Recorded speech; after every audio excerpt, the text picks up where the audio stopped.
This is Chumsky, whatever the fuck. I want y'all to listen to what he's saying. Uh, I was going to actually just do a little something, and I said I got to see if I can find a video.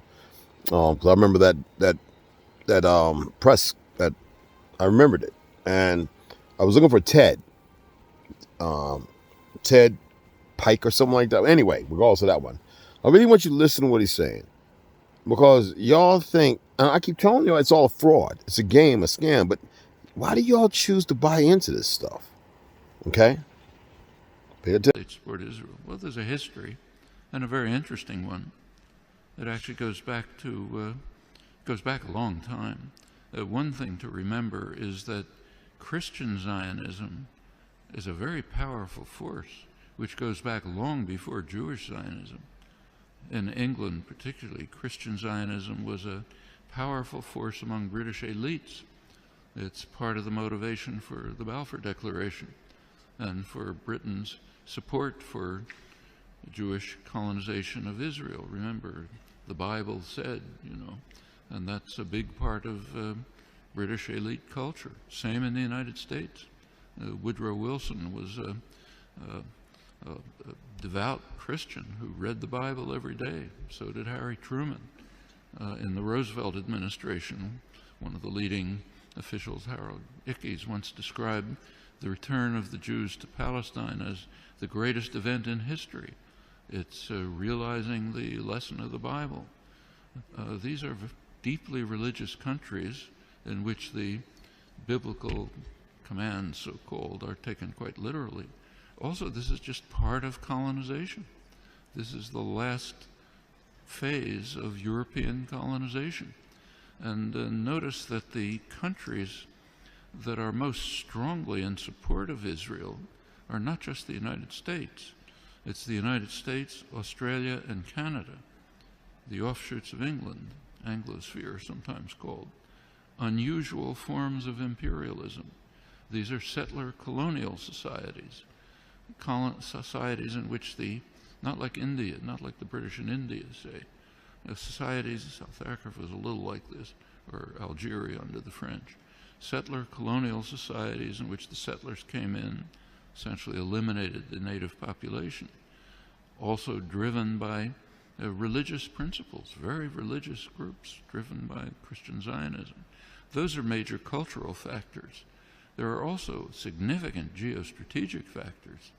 You go back to 1948, there was actually a split between the State Department and the Pentagon in the United States over how to react to the new state of Israel. The State Department was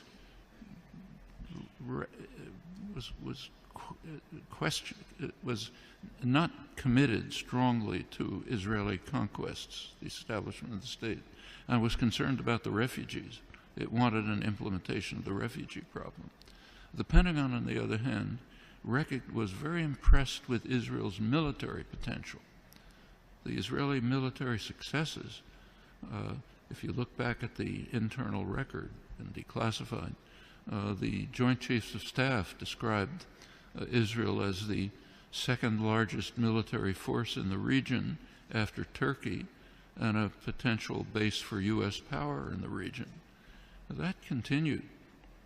Can't run through the whole record, but in 1958, when there was a serious crisis in the region, Israel was the only state that strongly cooperated with Britain and the United States, and it won plenty of support from the governments and the military for that reason. 1967 is when the current relations with Israel were pretty much established. Israel performed a major service to the United States by destroying a secular Arab nationalism, a major enemy of the United States, and supporting radical Islam, which the U.S. supported. And it continues right until the present. Right now, we saw an example of that just during the latest Gaza attack.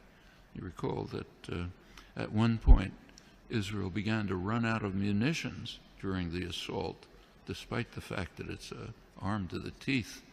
The United States provided Israel with additional munitions through the Pentagon. And notice where they were taken from. These were U.S. munitions pre-positioned in Israel for eventual use by U.S. forces. One of many signs of how Israel is regarded as essentially a military offshoot of the United States. Very close intelligence relations that go way back, many other connections. And the media tend to take up, to support the policy of the government with very few, kind of little questioning around the edges, but basically accept the policy. So, for example, take another issue. Take the U.S. invasion of Iraq. You cannot find the phrase U.S. invasion of Iraq in the U.S. media, though it was obviously an invasion, a blatant act of aggression, a textbook case of, that's Nuremberg trials called the supreme international crime, cannot be mentioned. President Obama is praised as an opponent of the invasion. And what did he say? He said it's a mistake. It's a strategic blunder. We're not going to get away with it. That's the kind of opposition that you heard from the German general staff during Hitler's invasion of Russia. It's a blunder. Shouldn't do it. Should knock off England first. That's regarded as opposition. Same in Vietnam. There's now a commemoration underway, big commemoration of U.S. sacrifices in Vietnam.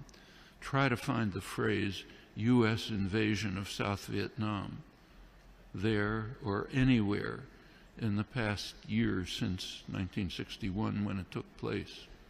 Non-existent, maybe on Democracy Now, what I write, but way out at the fringe. And this is not unique to the United States. Take, say, Britain.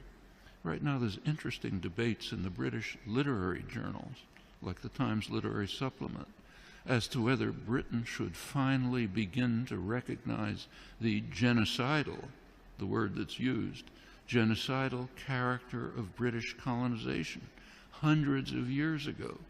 Should Britain begin to face it?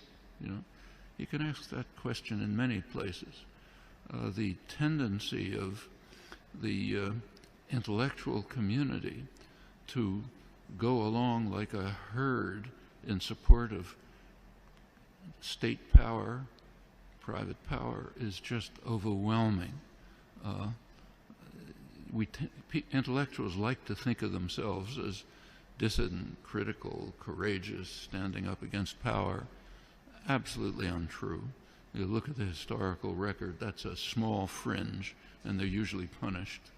The mainstream tends to be what was once called a herd of independent minds, marching in support of state power. Nothing new here. Unfortunate, you have to fight against it, not. So what do you think of that? Y'all always think y'all know everything, right? I tell you, I don't know nothing. I remember things, I look for it. Thank goodness they got a flicky flocky and a few other things. And the individual's like, hey, look, I'm going to use this right quick because I couldn't find it nowhere else. If I was on a laptop or something, I probably could do it. So I just want y'all to hear it for yourself. All right? Share it. See what you can learn from it. Okay?